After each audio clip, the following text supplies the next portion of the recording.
Welcome to Spark FX 2022. My name is Maureen Antunes, president of the Vancouver ACM SIGGRAPH chapter. Very, very, very excited to be here today to introduce this fantastic panel. We're going to be talking a little bit about Event Horizon, which is celebrating 25 years of existence this year. I'm not sure how I feel about that. The movie that keeps traumatizing. It started traumatizing before it was even released, and it continues to traumatize 25 years after its release. This is, of course, Paul W.S. Anderson's now classic horror film in space. He often compared it to a haunted house movie in space. But, you know, we'll talk a little bit about that in a bit. I want to start by thanking our panelists who are joining us today. They all worked on the film. We have Cristin Pescosolido, Simon Eves, and Dan Piponi. And I'm going to pass it through to Cristin to start by introducing herself, telling us a little bit about her career and how she came to work on this classic. All right, let's see. Hi, I'm Cristin. Let's see, back at the time, I was the head of Match Move at Cinesite, so Match Move and Layout, which at that point was relatively new. We didn't have any off-the-shelf tools and had built our own tool in-house called Movie Tracker, which if you heard about our Space Jam escapades a year ago from the 25-year thing about Space Jam, you would have known all about Movie Tracker. But this was the first time we had ever tried match moving an anamorphic show, which led to a lot of very interesting challenges, which we'll probably go into later. Let's see, after I worked on this primarily in Los Angeles and some in London, and ended up training up the London Match Move team as well on this. And then, gosh, yeah, so I've been active in visual effects since, and am currently VFX supervising films and TV. Dan? Hi, I'm Dan Piponi, and I will always remember Event Horizon because it was the first movie I was ever credited on, and also the first movie set I ever got to visit as well. So it was one of my favorite projects to have ever worked on, even though it might not necessarily be the absolute best movie ever made. But I had a great time working on it at Cinesite. That was my first job in visual effects, and I wrote code to do sort of volumetric rendering, helped out with the design of a singularity drive, which is like, for a geek like me, that's like life's ambition. And then after working at Cinesite, I ended up working on Matrix 1, 2, and 3, but not 4 in the US, and working at ILM, and now I work for Epic Games. Well, I worked for Google for many years, but now I work at Epic Games, back in the world of video stuff. And Simon? Hi, I'm Simon Eves. I was also at Cinesite London, and it was Dan and I actually started there on the same day. So we have a very similar history, and also my first proper physical movie that I worked on in terms of visiting set, and also my first credit, which we'll come back to. Yes, I mean, it was, I think we started working on it, actually I know, because they actually started shooting on my birthday, which is December 4th. That would have been December 4th, 96. And Dan and I both got to go on set a few times. And this was one of the last great physical model shows. I think there have been a lot of reports. I think I've read a few history reports recently of, you know, things like Air Force One, which was also 97, 98, which was also a big physical model show.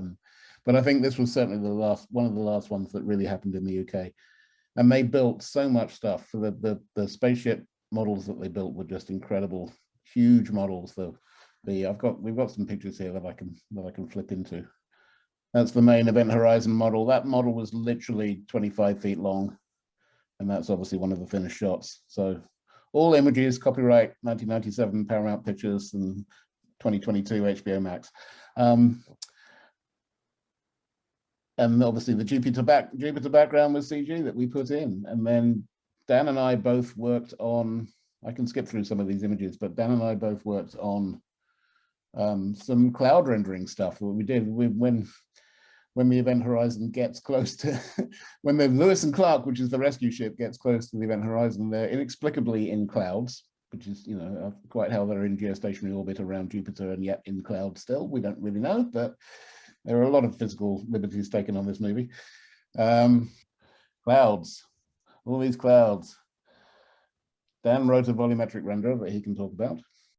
Yeah, I mean, so yeah, there were two approaches. I guess you can talk about the approach that you worked on, but I worked on actual ray marching based approach. So there weren't really a lot of tools with sort of volumetric rendering built in at that point in time. Although I know there were some movies around that time that did do volumetric rendering, like Contact. But anyway, I had no idea how to do it. We had no books. I just had to make it up as I went along.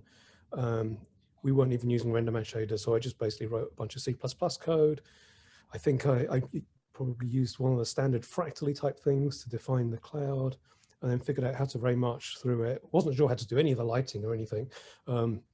You'd probably see more of it if I actually knew how to do it, because then it would look better. But we couldn't make it foreground because I just didn't quite know how to make this stuff look right. But it wasn't bad. And so one of the interesting challenges was, as Simon mentioned, this was we use actual physical models here, and we have to actually integrate the cloud with the model. So we actually had to have a holdout map that actually came from an actual physical model rather than just rendered, and then use that to hold out the clouds so that they could be composited correctly.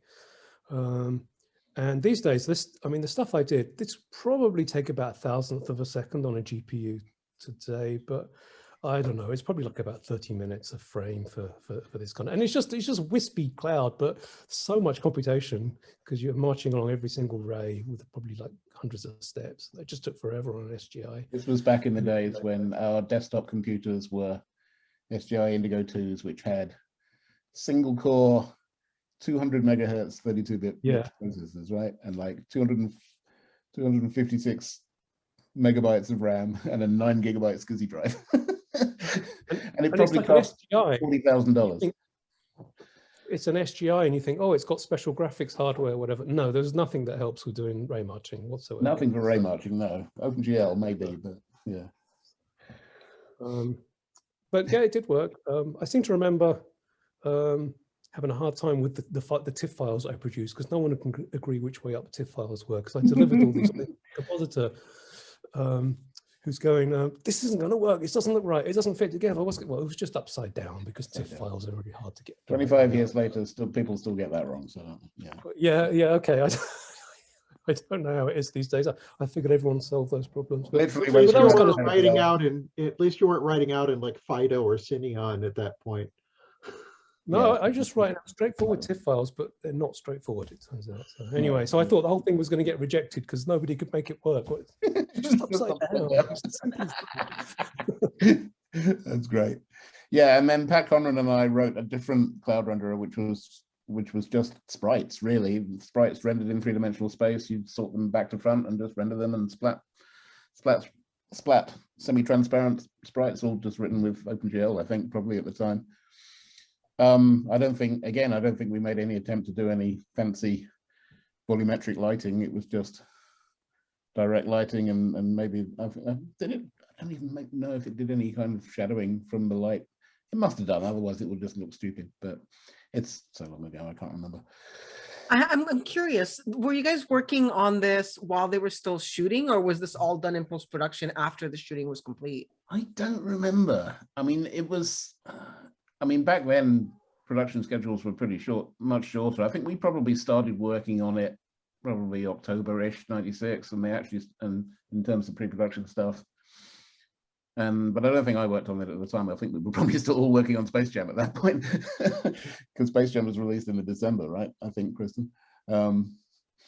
And yeah, and then it was released August 97. So it would have been spring 97 probably that all the post-production stuff was being done. I think they shot it in like December or January. That was it. But.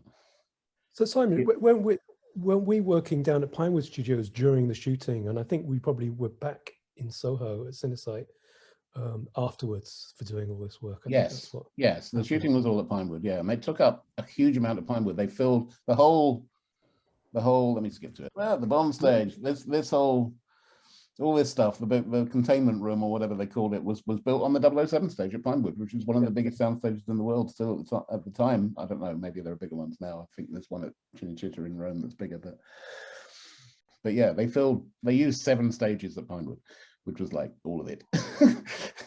Floating bits. Oh, let's talk about the floating bits. Let's talk about the floating bits. So we're in one of the very early sequences when the crew first. Actually, no, there are two floating bit sequences. There's one early on, which is Sam Neill's dream, and then there's another sequence later on when the actual Lewis and Clark team first go onto the ship. And these floating bits, we just went to town. Dave Child and Jazz Cash, who were the 3D modeler animator guys at Cinesite London at the time, they just went crazy building all these things to put in zero gravity, floating around in obviously these shots that they'd taken, big panning shots across the corridor of the ship, which I assume had a set extension at the back or some kind of mirror trick. Oh, it very, very much had a set extension. Yeah, because you probably had to match me with it. Yes, every one of them. Yes, exactly. So that's a water bottle, right? And then there's like some can. It looks like a can. It's actually got a plunger thing on the top. It's almost like a can of bathroom sealant or whatever. And then the book. If you can, I don't know if you can read it, but it's actually a fake autobiography of Paul Anderson, the director.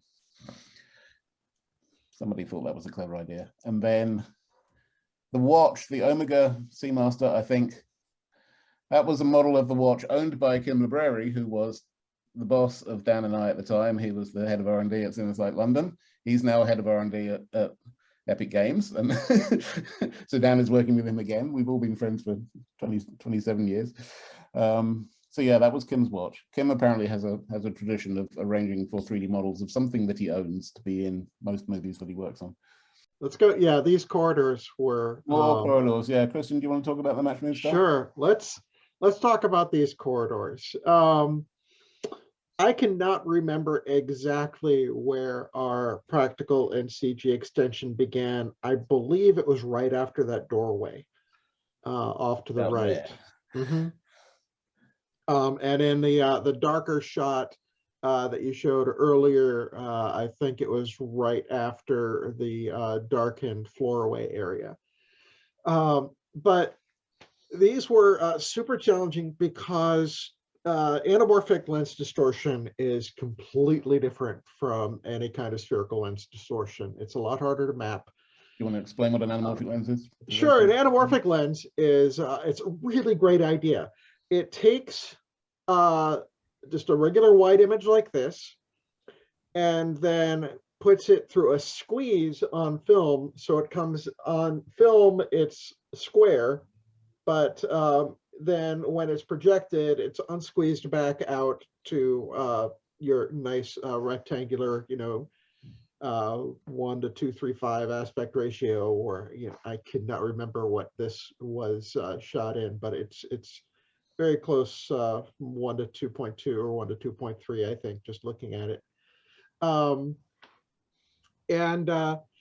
So when your lens goes, when your light does that, very funny things happen to your lens distortion, because you're taking any kind of round artifact and squeezing it to be this weird kind of oval on film, tall and skinny, and then back out again. So to get these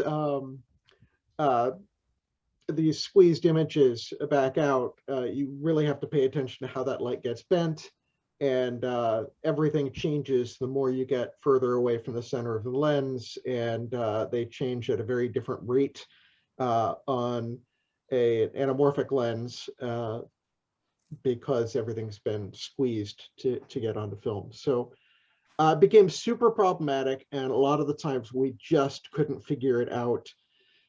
So as we we had no real algorithms to do it yet. Those didn't get developed until we worked on Hard Rain a few years later, another anamorphic film where we had the ability to map out lens distortion and correct and uncorrect for it, which is common practice now. So all of you folks out there who've done any match moving, try imagining doing it on an undistorted plate, and then a distorted plate, and rendering CG that's somehow distorted, maybe, but not, because it's all rendered undistorted because the computer camera is perfect. So basically every one of these shots we had to then in 2D afterwards in the comp do some kind of like stretch and twisting to get things to line up properly, especially as it moved toward the edge of the frame. And that was pretty hard on the compositor. So I feel for them. I did not composite on this show. I'm kind of glad I didn't. So. So on one of the days that I went to set, I was given a camera, I think probably just a film SLR, and I was tasked with finding and taking pictures of certain props. One of the props being this glove that you see attacking Lawrence Fishburne here. And we found the glove, and we put it on a stick, so it was just upright like this. And I think there was a blank background of some kind behind it. It wasn't a green screen or anything. And I was just stood there taking pictures of this, and I wasn't really concentrating on what I was concentrating on the pictures, but not really looking around me. And that it was in the middle of the stage, and behind me, about 50 yards away, was a set that they built, which I think was some kind of boardroom scene, which I don't think made it into the final movie. I did have a peek in there, and I don't ever remember seeing it in the movie. I think it was a meeting or something on Earth before they set off or something like that. And they'd obviously been shooting in that. So I'm there taking pictures, and I think I'll step back and I'll zoom in a bit to try and get less distortion on the picture or something like that. And I bump into somebody and I turn around and it's Sam Neill. So that was rather embarrassing. Thankfully, he wasn't too offended. After what we did to his eyes later, I sure hope he wasn't. We managed to get pictures of it. I managed to get pictures of the glove, and there's the CG version that Dave Child subsequently built from my pictures as it floats away. There are many silly jump scares in this movie, and that's one of them. Let's talk about the rotating tunnel. So again, this was a physical set that they built, and it was a mechanical thing, and it rotated. And if you had a very strong stomach and no essence of vertigo in your body, you could walk down it, and if you didn't, you would probably fall over or vomit or both. I never had a chance to do it, but a few people did, and they said it was very weird. The one thing that makes me laugh about the tunnel, though, is that I've never seen it in the actual movie. I've looked at that sequence a couple of times. There are rumors, because you can see there are holes in the tunnel, right, to let the light in. But you can literally see stuff on the stage, like there, for example. That's just scaffolding stood on the stage, probably the scaffolding that's holding up the set or whatever. And that stuff doesn't move as the set rotates and the holes go past. And there are rumors that at one point in the movie, you can see through the hole the green illuminated exit sign above the door of the stage. I haven't been able to see it. Perhaps that's apocryphal, as Douglas Adams said, or at least wildly inaccurate. So, Dan, did you want to talk about this? You were involved with this and designed this, and I was wondering when I first saw it whether this was a CG render, because this was done entirely in London. I had nothing to do with it. No, this was actually built. So this was actually built using old school methods, built by a carpenter mostly out of wood. So if you just make a sphere and then just make a bunch of discs and just try and stick them together on the surface of a sphere, it's just not going to work. They're just not going to line up correctly. And being the mathematician, they came to me and asked me if I could help working this out. So I wrote some code to actually tessellate the surface of a sphere with a bunch of discs, and write some code to model it, spin it around on the screen. I mean, I guess I could have used some kind of modeling tools, but I'm old school. I know how to write C++, so I wrote some code to do this with OpenGL, and I think people liked how it looked. Great, so let's actually build the thing. So I worked with the carpenter who built it, and he was like old school. And when I say old school, he worked on Lawrence of Arabia, and he also worked on Aliens. If you remember the armored vehicle they all drive around in on Aliens, they basically took some car and covered it with basically a wood exterior, which apparently made the thing weigh. It was an airport. It was a truck that they used to push planes around at airports. It was one of those. Oh, was it one of those things? Yeah. Well, it's not designed to have an exterior shell made of wood. But anyway, yeah. So he's very old school. He's used to actually building things in a very practical way. All this computer stuff was all new to him, and I needed to somehow get this information to him. And well, as a mathematician, it was just obvious. You just build a sphere of a certain size, and you build disks of a certain size, and it's just all going to fit together. If I've got the geometry right, but I don't think he was actually going to believe anything I said. He wanted to see orthogonal projections of this. That's how carpenters work. And okay, well, I mean, I could easily render orthogonal projections, but I mean, you try and imagine, I mean, an orthogonal projection looks a bit like the image you're looking at now. And imagine trying to build a model based on 3 images that look like this. I mean, it's a sphere, they all look the same. Yeah, I mean, and lots of these are discs at all different angles. There's like, what are you going to do? Build a disc and cut it so it matches the image somehow when it's tilted at a certain angle. So that was kind of like well, anyway. So I printed them out, and he built it. He built this thing. So, but I'd say it was inspired by the work that I did rather than actually. It was an incredible model because, of course, it all moved. The 3 concentric rings and the sphere in the middle are all, I mean, that trope has been used by many things, right? Contact used it as well for their spinning machine, but and Foundation, there was actually a Foundation that was like that. There was actually a weird variation on this that I was trying to encourage people to do, because I noticed that if you didn't do motion blur and you spun it on the screen, you got these strobing effects where the discs all moved in ways that didn't make any kind of physical sense. You remember that, Simon? I think I do now. Wow, yes. And you got a weird aliasing effect, but it wasn't. Yeah. You couldn't tell which direction it was rotating, or where the rotation axis was, because it just kind of jumped about. Yeah, and so I realized that you could actually do this with the actual physical thing in a camera if you just had a very small shutter angle, no motion blur, and you spun it at the right speed, synced it to spin at the right speed, then it would do all kinds of impossible things that you'd think had to be a computer, but was actually physical, but they didn't go for it.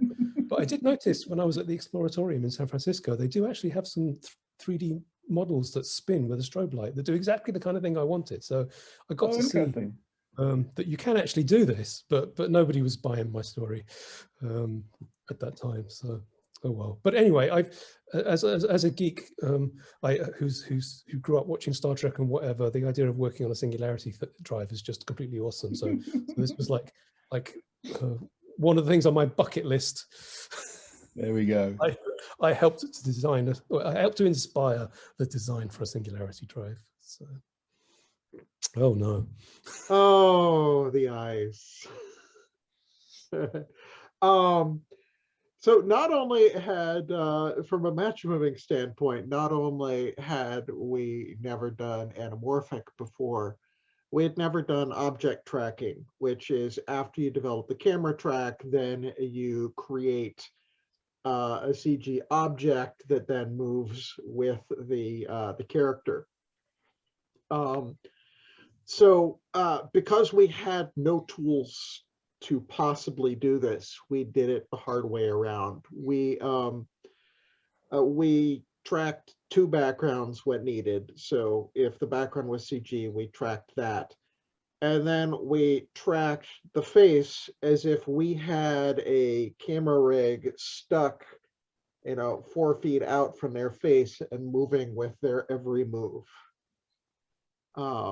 which people use for performance capture now, and people will have like a head rig with little facial cameras, but we had to mimic that so that the head always stayed in the exact same place, and then the render camera moved around, and it was absolutely bizarrely hard to do. And I'm sure for this, I mean, she's obviously emoting and moving her face, and the muscles are moving, her skin sliding, and I'm sure there were no tracking markers on her skin for this shot. I'm pretty sure they came up with it. They came up with it after the fact, and they just decided, let's remove her eyes and make them nice. This shot, I believe Charlie did. Charlie did this one, yes. Yeah, I did the Sam Neill eyes. And for his, because the gouge marks around it were fresh, and they had all this practical makeup trying to show the gouge marks, they also inserted into the gouge marks little half ping pong balls with tracking markers on them, which made Sam Neill look a little bit like a semi-dismembered Kermit the Frog. And it really didn't, the raw image looked really bizarre. You're like, why does he have ping pong balls on his face? But those were completely removed, and everything inside of those all the little gouge marks and everything that they built up very carefully with that makeup. I can't imagine trying to act with not being able to see because you've got ping pong balls glued over your eyes and do that. But I thought his scenes were really fantastic and super creepy. So anyway. And the other funny story about this particular shot is that Charlie, he was a junior compositor. He was probably 22 at the time. He was like the young hotshot of the comp team, and he was given this shot to do, and he went down to the local grocery store and bought some raw meat and laid it out on the table, and so they're taking pictures of the raw meat. And I think we had some visitors walk through at one point, and this raw meat was lying on the table.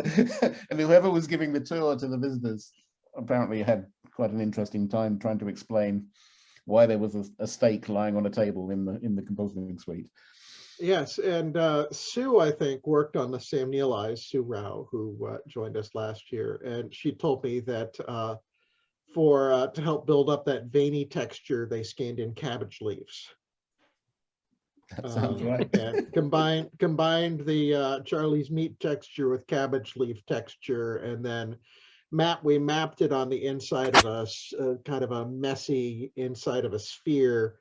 Yes. And rendered those out half spheres to throw into here, and then a lot of rotoscoping around the eye edges. Yep. But they had their full actual depth for whatever a gouged out eye would look like, in 2040 space. Indeed.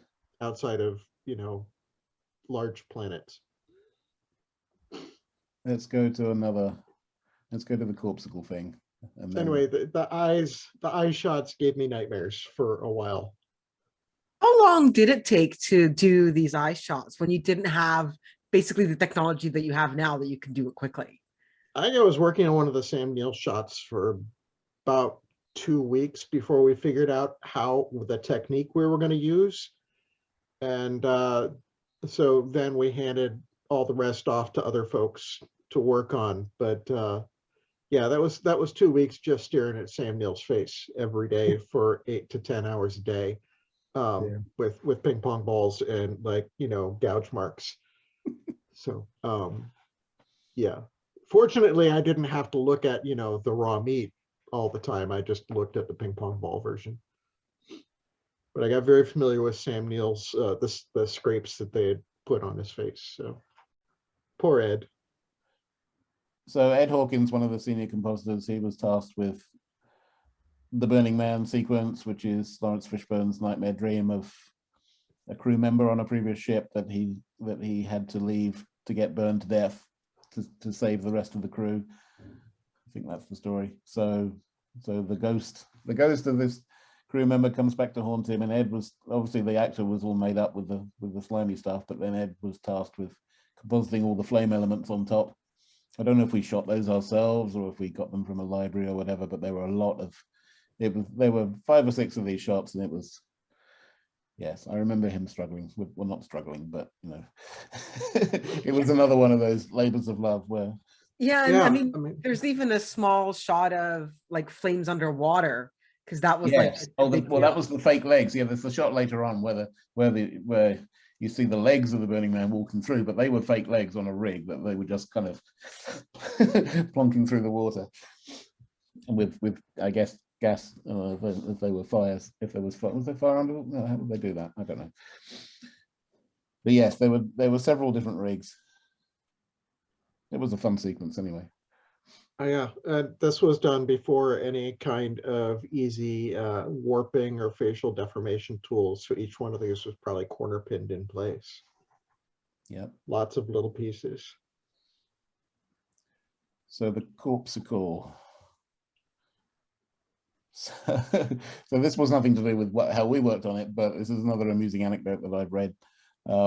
Apparently they ended up having to do, this is the bit where they find, when they first go onto the ship and they find this floating body that's obviously been mutilated. I don't think it's ever explained who it is. Maybe, no, I can't remember. I don't think it's ever explained who it is, but it doesn't matter. And then when they power up the ship and the gravity turns on, the frozen body obviously falls to the ground and smashes. And apparently, whichever company made the prop that was a smashable frozen body, filled it with all sorts of weird and wonderful things, including apparently a Barbie doll. And in the first take of this sequence, I didn't capture it, but there's a shot where a later shot it cuts between various moments in the ship where the gravity's turning on and things are falling out of the air. But there's a later shot where the Corpsicle, as they call it, kind of settles into just a pile of rubble and things are just bouncing around. And apparently the Barbie doll ended up front and center in that first take of the shot. And everyone was furious at nobody ever admitted, I don't think, to having done it. So they ended up having to build another one and shoot it again. Okay, so one of the days when Dan and I both went to set, one of the perks of going to set, not only could we walk around while they were shooting, but also there was a screening room, and this was obviously back in the days when they were shooting on film. So if you wanted to see what you'd film in full quality, you had to wait till the next day for the negative to be developed and printed, and then they would send a copy back to Pinewood, and there was a screening theatre there. And for about an hour every morning, the director and presumably the whole main crew of the show would sit and watch what they'd shot the previous day. And one of the perks of our visitors was that we got to go in there and sit at the back and watch. Unfortunately, this was one of the days when they were shooting what they called the Visions of Hell sequence. Later on, right at the end, when Burning Man versions of Sam Neill with his eyes, where he's cut out his own eyes and all that stuff, he grabs Lawrence Fishburne by the head and says, "Let me show you." And then there's a montage of nasty stuff. And it's all fractional, quarter of a second of everything. But Dan and I had to sit through about an hour of Jolie Richardson and Jack Noseworthy and all the others strapped to various bits of spinning platform with barbed wire and covered in blood and spinning around. And it was, after about 10 minutes, I'd had enough. It was fascinating, but yeah, that one's obviously a model, but there's poor Jolie again, strapped to something and the gravity drive spinning in the background and all those nasty dead bodies hung up. It's all very gothic and medieval and disgusting. And lots of screaming and blood and barbed wire. And yeah, so that kind of put me off going to Davis for a while, but yeah. Next year I went back to Pinewood and when we were filming Entrapment, and I got to sit behind Sean Connery, so that was a benefit. I enjoyed that Davis session. So there's another sequence where the crew discover that, I think, what's the name, the female character with short hair with the son, she's tasked with cleaning up the recording of the ship's log. And once they finally clean it up, they discover that it's actually the bit that they can see is this disgusting orgy blood sequence of where the crew had obviously gone mad and were doing unspeakable things to each other, and it finishes with the captain pulling out his eyes and holding his eyes up to camera in the palm of his hand. So it is well documented that they basically had a closed set porn shoot for 2 days. They hired porn actors, and this orgy got pretty crazy by all accounts. And it was a closed set. Nobody that ever admits it has ever seen any actual footage of the stuff other than the 3 seconds that was used in the movie. But certainly one day that I was there, there were definitely people, actors, just, you know, in bathrobes, obviously naked other than a bathrobe, just standing outside the soundstage having a cigarette, right? Just hanging out prior to going back inside and continuing to participate in the blood orgy. So Having a cigarette and covered in blood. that, I don't remember getting that close to them to find that part Oh. out. But yeah, it was, and I didn't realize what it was at the time. It's only, you know, years later when I read about that sequence and what they actually did for it, I'm like, oh wait, I remember seeing the people in bathrobes. If we're talking about doing edits, then I can say something. I found a picture of me with the Singularity drive. Tell us about the picture, Dan, Yeah. that we can't see. So I actually don't really remember very much. I remember Kim saying to me, "Hey, do you want to go backstage and see what's happening?" And so I had a look, and they actually, this is a half. Well, this is actually a hemisphere, so it's half of the Singularity drive, half built, and I am posing next to it. And you can see how they've started with good intentions with laying out the discs, because they start off with one disc in the middle and then a nice ring of 6 around. But then as you go further and further out, it's beginning to get a little bit more chaotic. And if you actually look on the screen capture, you can actually see how they're using these little circular bits to fill in the gaps that start opening up between the spheres. But if they really followed my design, there would be none of those gaps. It would look perfect, but never mind. but only if they had made the sphere the exact size. If they were Yeah. literally ½ inch off on that sphere, none of them would line up. Yeah, well, yeah, I think they were more than ½ inch off, but yes, roughly. Yeah. Anyway, I will send the picture. Yeah, send email it to Marie, then they can put it in post. So Simon and Dan, how often Yeah. were you guys going to set? I think I went 3 times in total, and it wasn't, only one of them was official, just to taking pictures of those props that I talked about earlier. The other 2, I actually only lived about 10 miles from Pinewood, so it was actually easier for me to get in the car and drive out of London than it was to get on the tube and go into London. So it was no great hardship, and it was great fun. I'm not quite sure what happened, but Kim managed to swing it so that we had an office to work at Pinewood, and we actually just went in and did a lead job, actually, I think, working from Pinewood, if you remember. I was working on stuff that wasn't even directly related to the movie in that office for some of the time. Interesting. So, yeah. I And it was that. fun. Maybe I never actually did that. Maybe that was just you. Yeah, no, it was. No, I mean, I was doing work. It just wasn't. No, I know, but I mean, Horizon. I think it's a great thing to have artists exposed to, especially, you know, I mean, you came from a math and, you know, theoretical computer background type to go into this, to get exposed to the film production and to see how the sausage is actually made on set, and to see how, you know, how much of the hurry up and wait there is and all of that. I think that was Oh, God, pretty yeah, there's a lot of fantastic that you managed to get out there and do that so early in your career. So one thing that was quite incredible about this was that the Lewis and Clark that they built was actually, they tried to build it so that the camera could move all the way through all the different rooms in the Lewis and Clark. So it was built as a contiguous model. So you could just be completely immersed in the spaceship as you walk through the set from one end to the other, which was a fantastic experience. Yeah, especially having come from a math and science background. It was very convincing. You felt like you were on a spaceship, except that every footstep creaked because it was all made of wood. But it looked, yeah, lots of ADR required later. And yeah, and it was so gothic and medieval, wasn't it? Because like, I mean, even the doors, some of the doors were like coffin shaped.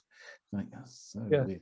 Oh, they had so much. When I finally saw the film, because my only exposure had been seeing all of these shots of the corridor and the eye shots and trying to figure out how to set these up. I had no idea what the rest of the film was about. And then when I came back to London, I believe it was opening weekend. And so I think pretty much everybody from Cinesite went out to, God, I can't remember which theater and which square. And oh, we did. Well, I mean, I remember taking my mum to the cast and crew screening, which was at the Empire Leicester Square. And which was one of the big cinemas in central London. And I took my mum because it was the first cast and crew screening I'd ever been to. And I knew it was going to be my first credit, so I was really proud. So I took my mum, and she just watched it in stony silence. And at the end, she was like, "That was interesting." Yeah. Yep, I'm that sure was she when was I very proud. learned that the Brits have salty corn and sweet corn at their concession stands. Probably these days, yes. I mean, you know, any civilized country has that, doesn't it? Yes, but that I had never been exposed to that, growing up in America. I was like, this is really cool. Yeah, I want more of this. Can we bring it to America? And I also remember the next summer, I think the movie was released in August 97, but SIGGRAPH 97, if we were allowed to talk about a competing conference, SIGGRAPH was obviously one of the, if not the biggest computer graphics conference at the time, certainly in the mid 90s. I think 97 in LA was the biggest it ever was. It was like 60,000 people. It was ridiculous. And we sent probably 12 people over. And I just remember seeing the billboards over Sunset Boulevard and going, "Oh, cool! That's the movie we worked on. It's coming out next month." Yeah. So wait, were you guys at SIGGRAPH to talk about Event Horizon? We didn't talk about it. No, we didn't talk about it then. I don't think we did. No, if we did, I wasn't involved. Maybe some people did, but no, I don't think there wasn't a feature on that. We did some stuff the following year in Orlando that we talked about, compositing stuff. But That would have I been remember pretty the Orlando amazing. year. Yeah, that was yeah. I SIGGRAPH I remember fondly. The extracurricular activities I do not remember fondly. Like every time you step out of a hotel room, your glasses fog up. Yes. right. I am so not used to working in humidity, and so many people do it normally. And That was Orlando, yes. yeah, this was my first time. I mean, I was used to kind of the inverse in college, where so I would be in the winter and step into various room temperatures and glasses Then would you fog. thought, yeah. But I was just not used to it happening in the summer, and it was just very bizarre to me. And so yes. This is completely incidental to the movie, and we can edit this bit out. But I just want to tell you guys anyway. I just remember that we showed up, and it was Sue and John Privet, and there were literally 12 of us, and Noreen and Courtney were there as well, who was the general manager, and then the kind of one of the chief executives, the head of production, I think she was. Which they booked us into the Holiday Inn downtown, which is in 7th Street to the west of the freeway in downtown LA, and it's not a great area. And at least, maybe I don't know if it's better or worse these days. And we all get to the hotel in our 2 rental cars. And Courtney and Noreen both take one look at the hotel and go, "Oh, hell no." And they took themselves across the bridge to the Omni, which was the central the official hotel of the conference, and booked themselves into the Omni on expenses. And the rest of us had to stay in the Holiday Inn downtown, which actually wasn't as bad as it seemed at first glance. But yeah, that was great that they just left us there. I lived a few miles away. It was Disposable. I would just take the bus to get down or drive and park. It wasn't too bad. No. At least we had the cars. I remember having to beg to get 2 rental cars because they were only going to give us 1, and there were 12 of us. Like, how's that going to work?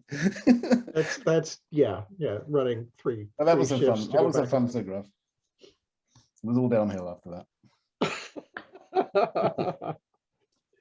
I don't have anything else. The weird thing about this film, working on it was I had what? Start again because I talked over you. Oh, that's all right. One of the strange things about working on this film was to realize after working on it how gory and bloody it was. As an artist early in my career, I took a stand and, working on Under Siege 2, one of my first match moving shows. And I remember looking at my supervisor and saying, "Hey, I don't want to work on any shots where anybody's getting gored, dismembered, shot, stabbed, etc. No blood flying. All right." And he looked at me and said, "Really?" I said, "Yeah." He's like, "Oh, okay, we'll just give those to Nelson."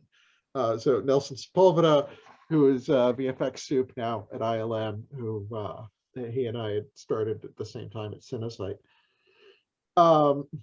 So I didn't do any bloody shots. I've only ever worked on 2 in my entire career as an artist. So then seeing what was done after my match moves and all this blood and gore added, I was like, wow, I'm really glad I didn't have to composite these, and that there was, no runny blood or spraying blood or anything happening, because when you're working on the same set of 120 frames for 2 weeks, you really remember exactly what they look like, and they stick with you. So especially if you've got a strong visual memory. And yeah, so I remember with exacting detail the 2 bloody shots I've actually worked on. But but since becoming a supervisor, I'm actually okay with the bloody shots, because I'm not staring at them 5,000 times a day and being asked by a director, oh, this is awesome, could you add some human debris, perhaps a chunk of hand?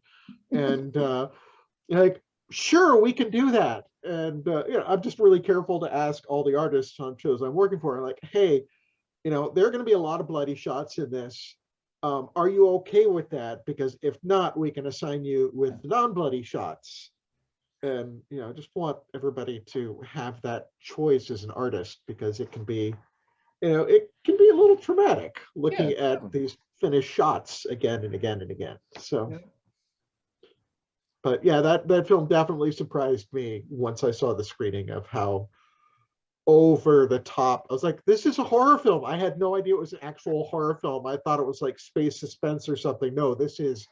No, it's certainly a horror movie. Yeah, this is like blood spraying, dismemberment, disembowelings, spearings, and Well, when we started on this movie, we thought this was going to be the new 2001. And honestly, there were shots of, it was very inspired by 2001 in various places. And that was the first impression. And then slowly, we were disabused of this notion.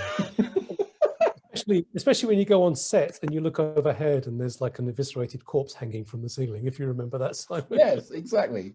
Jason Isaacs, the extra Jason Isaacs. It's not 2001. So. Oh yeah, it's nasty. Yeah. Actually, I actually gave up horror. Well, I wasn't really a horror movie person anyway at that point, so this was all very disturbing for me. And then after that, I thought, well, if this is what horror movies are like, I'm never watching another one again. So for many years, I didn't watch any horror movies. But then I got into Walking Dead and I got into zombies, and now I'm happy with it as much as you like. I don't care.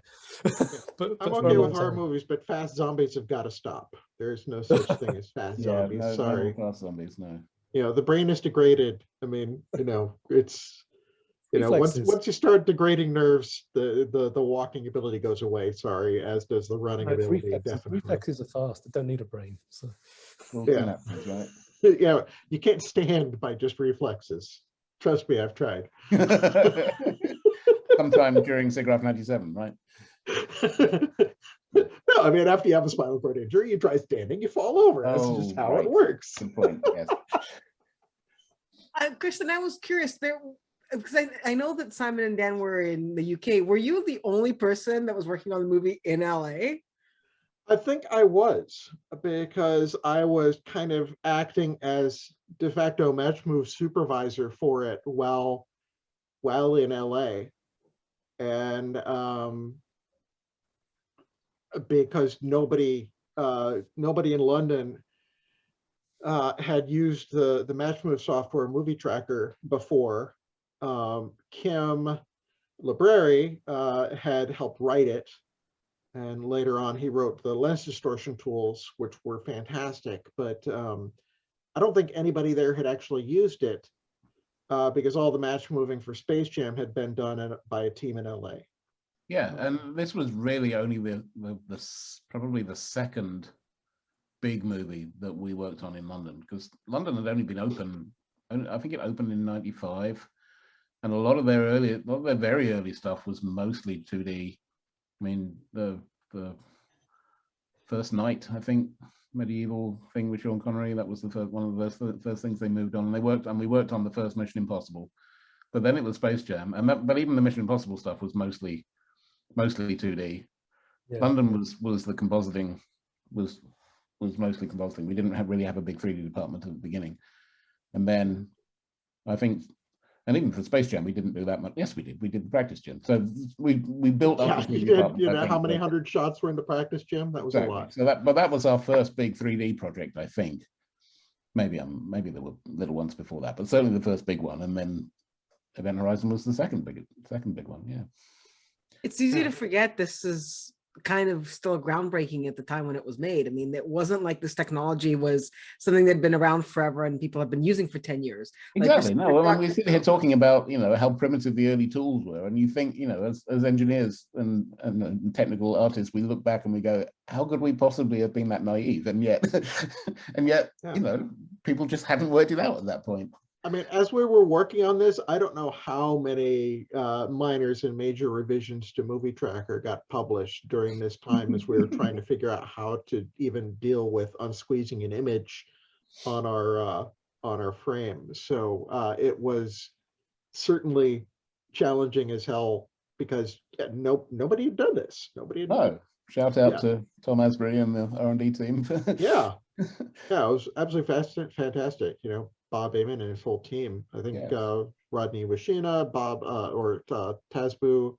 No, Rodney had left it already at that Rodney point. had gone by that point. Jerry Tessendorf was there, and he was the Jerry was water. mostly working on water and his fur grooming system, which was pretty awesome. And all that water, so much water. Hey, Anyway. in the end, it's nice to get a credit.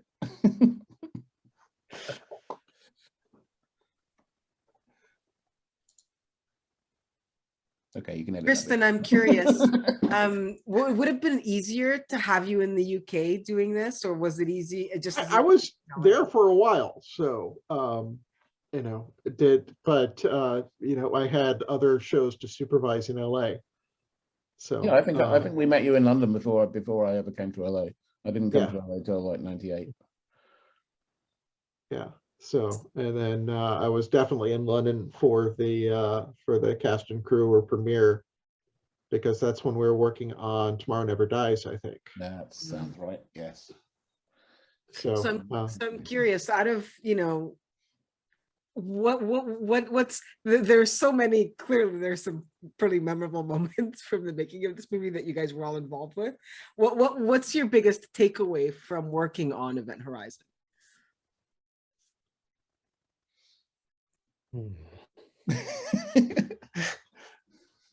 Wow, I actually stumped you guys. What? It's a tough one.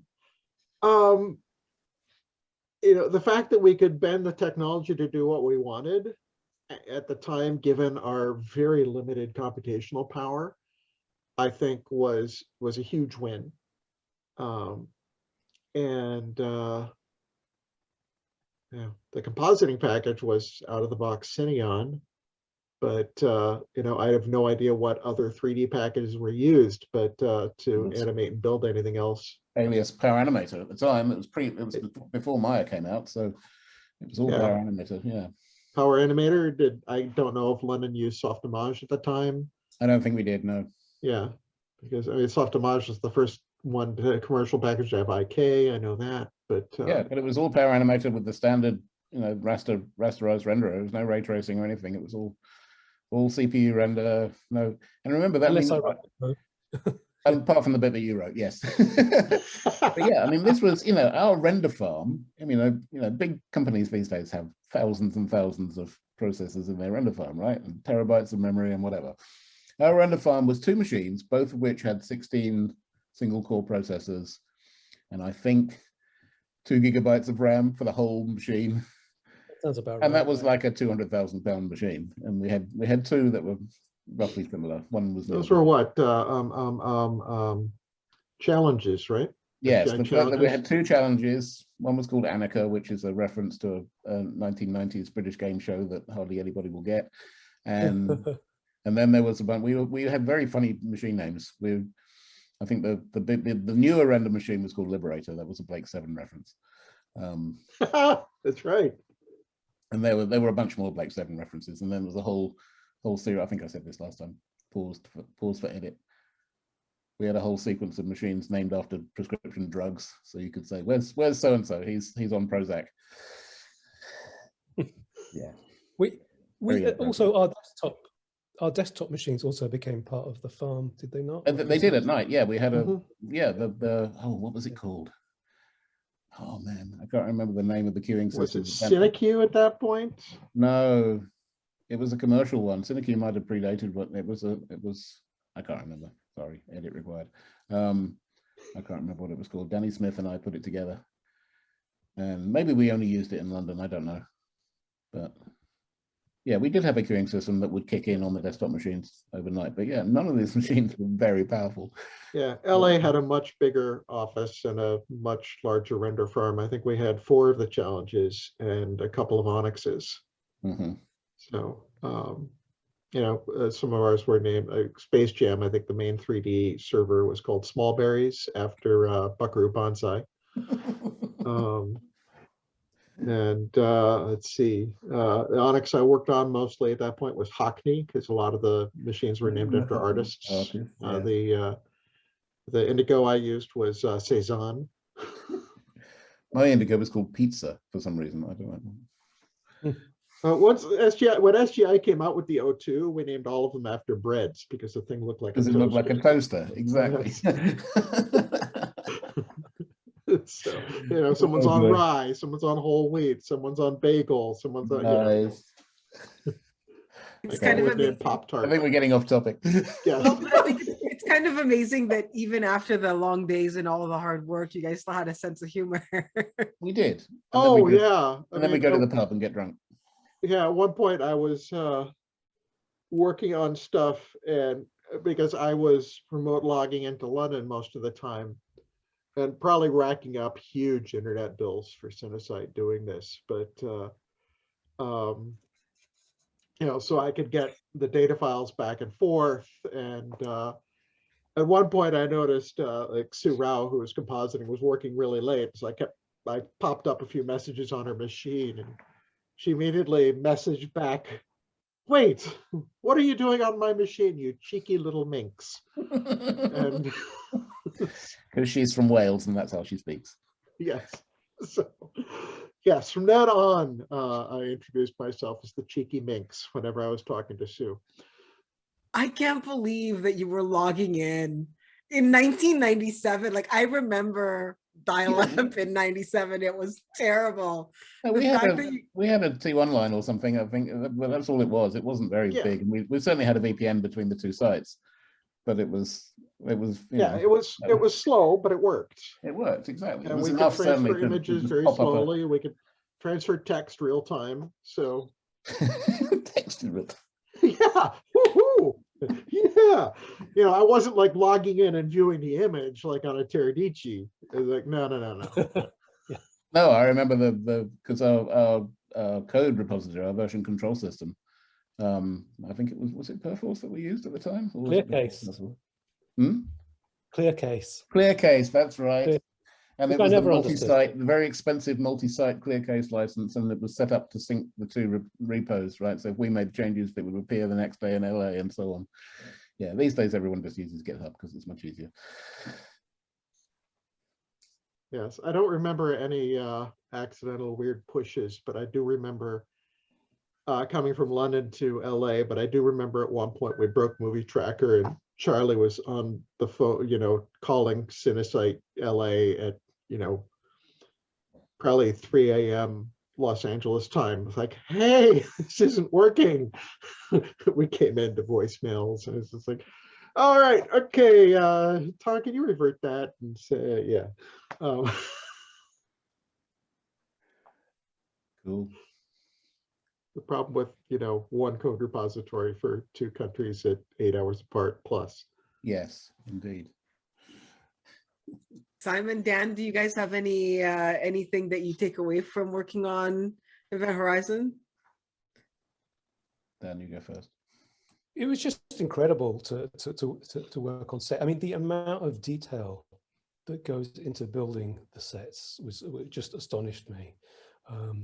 And I never got to experience that quite so much after, because they just keep us R&D people locked away in the underground. And they stopped doing it. They just did it in CG from like 5 years later, right? but it was just incredible. I mean, you literally felt like you were on a spaceship walking around the Lewis and Clark, and that was a wonderful experience. And there's probably less and less of that going on these days as CG people replace everything with CG. But it was a lot of fun. I really I enjoyed think there's it. a bit, the stuff you're working on right now is a little bit like that, because you're at Epic, you're probably doing, possibly tied in, the stuff you're doing is tied in with virtual production now, which is where Well, you walk actually, onto a it's set not. and you've got this whole planet around you now. Yeah. My colleagues are doing that, but that's not what I'm doing. So Okay. don't blame me. Don't blame me for taking the fun out of movie making. You mean we have to plan our camera moves first? Yes. Yeah. I don't really have anything to add what Dan said. I mean, we both had very similar experiences, and it was just an incredible experience, and I feel very privileged to have been allowed that level of access, which I almost never had again. It was certainly the most time I spent on set. Sounds like you spent more time than me. I'm jealous. I do remember going 3 times. I went a few times the following year for Entrapment when I was doing the motion control import stuff. All the Patronus Towers sequence in Entrapment when Sean Connery and Catherine Zeta-Jones are escaping out of the hatch on top of the bridge between the 2 towers and the Patronus building in Malaysia. That was all shot on set with a motion control move. We put the building in afterwards.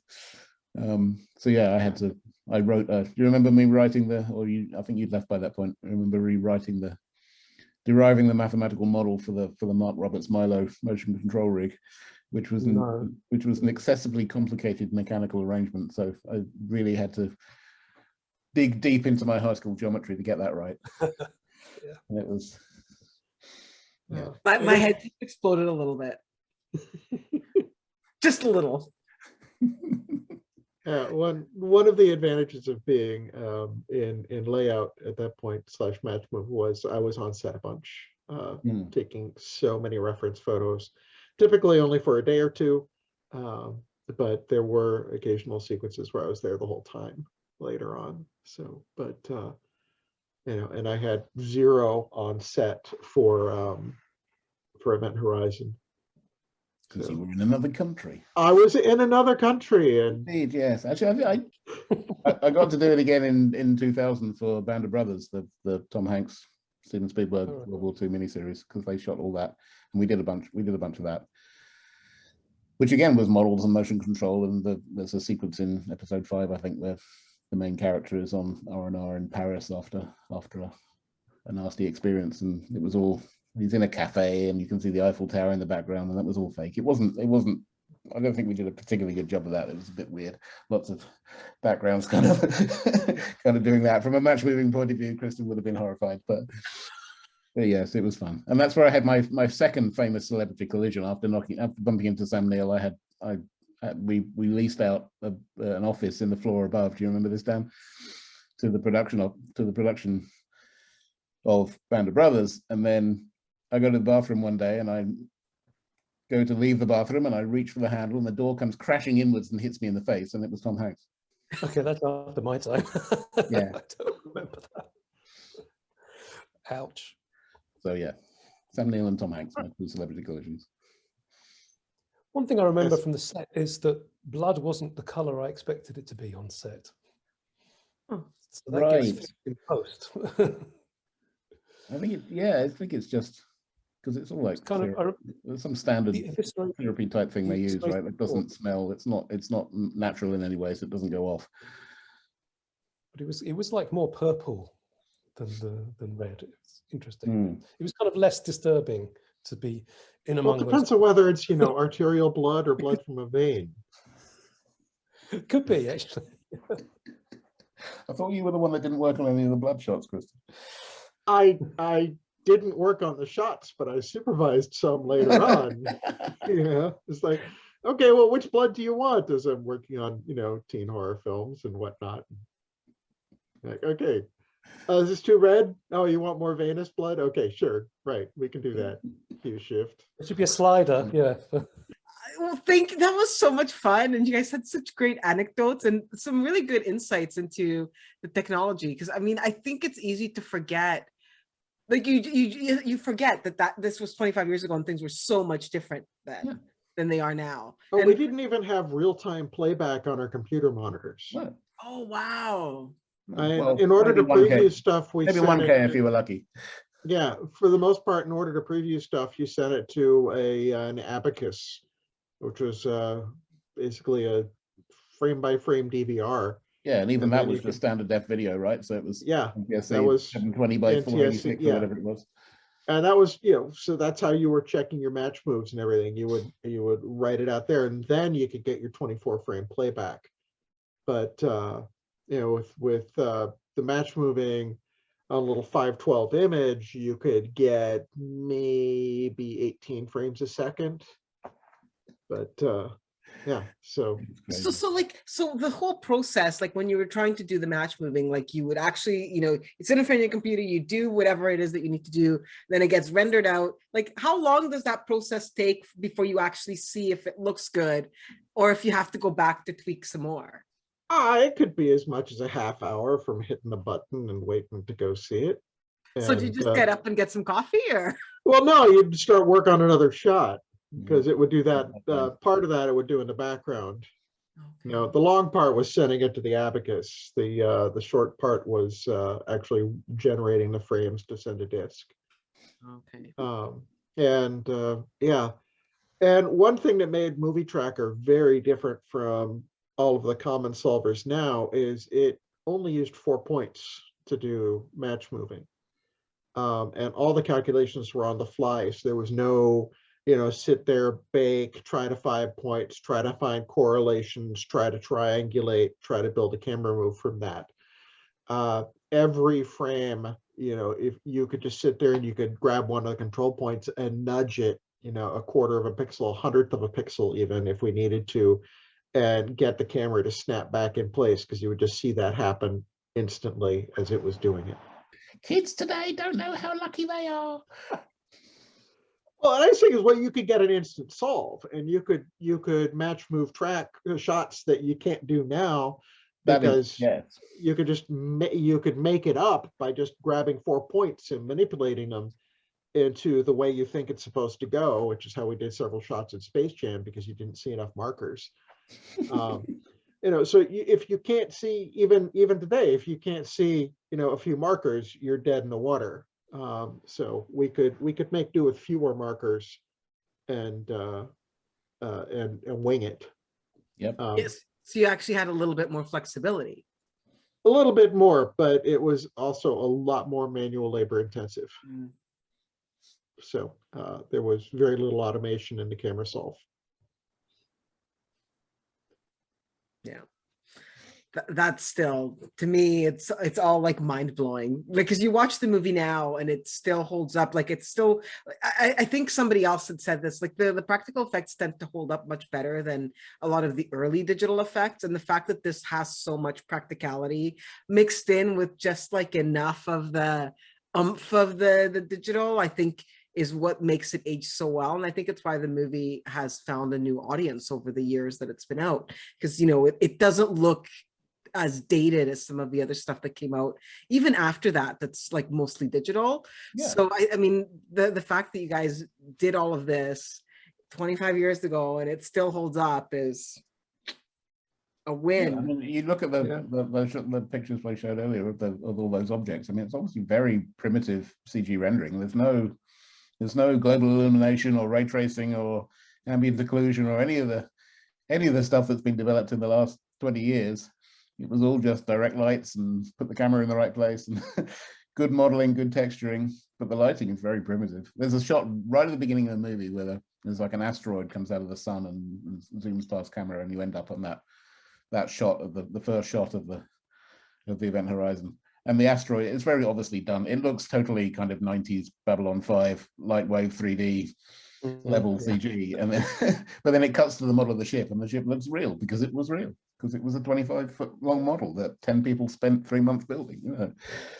Yeah, it's pretty amazing to hear about how this film has become much more appreciated now since working on it, because I worked on it. I was like, okay, it really didn't get a good reception. It's like, okay, you know, that's fine. I've worked on a hell of a lot of really bad movies with good visual effects. And now that people are finally realizing how much fun this movie was, and it's actually a really decent movie, it's fun to hear. You know, I was working at a company last year where somebody I was working with who was quite young, um,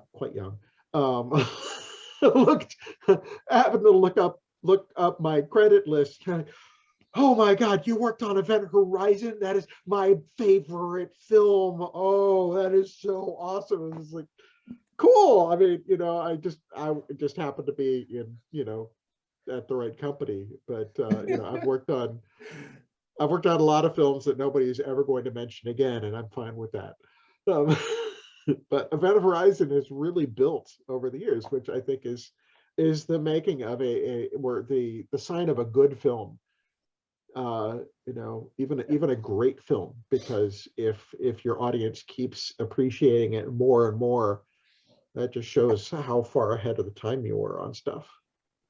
And you guys have insight on that director's cut, right? I was going to say, well, no, we don't. I mean, there are so many rumors about the extra footage and the, you know, whether it was locked up in Jeremy Bolt's attic or something, and like apparently they just didn't take care of it. The official story is that the negative wasn't kept safely and it deteriorated, and there's no way they could have restored it. But I think that's a bit rubbish. I think they just don't want to. I think in another 25 years they're gonna find something in a closet somewhere, Probably. and I'll be glad to see it. Or it'll be like the Doctor Who 90. episodes where they do animated versions to make. They find the soundtrack somewhere and just do an animated version to fill There in. you go. It'll happen one day. It'll happen one day. Guys, thank you so much for your time. It's been absolutely lovely. Okay, I was going to mention one more thing. Yes, Dan, please. So I've had, over the years, I've had a lot of feedback about Event Horizon because I think it may have inspired the video game Dead Space, which a lot of people have played. Yeah. So a lot of people have gone to Event Horizon after playing that game. But I've not played it, so I don't know. But just about everybody agrees that it's the inspiration for that game. So that's the source of some of our fans. Oh, that's a great point. I mean, I know I was excited when I found out you guys worked on it. I'm like, I'm coming back to you next year. I love this movie. I need to know more. And that's the thing, like there is, over the 25 years, it's become such a cult classic that, you know, there have been a lot of stories and there's a lot of behind the scenes things that have come out over the years and lots of speculation about, you know, the movie and the missing pieces and how it all comes together. But to be able to talk to you guys and get like an insider look at, you know, the practicality of working on it on a day-to-day basis and some of the challenges that don't really come up when you're watching a making of, because usually you're just hearing from, you know, the supervisors that tell you all the good stuff, but you don't hear a lot about, you know, the more difficult things that need to be accomplished in order to get this thing on screen. So to have you guys be able to share some of your insights is really awesome. So thank you so much for making the time. It's been really, really lovely. Thank you. Thank you. Yeah.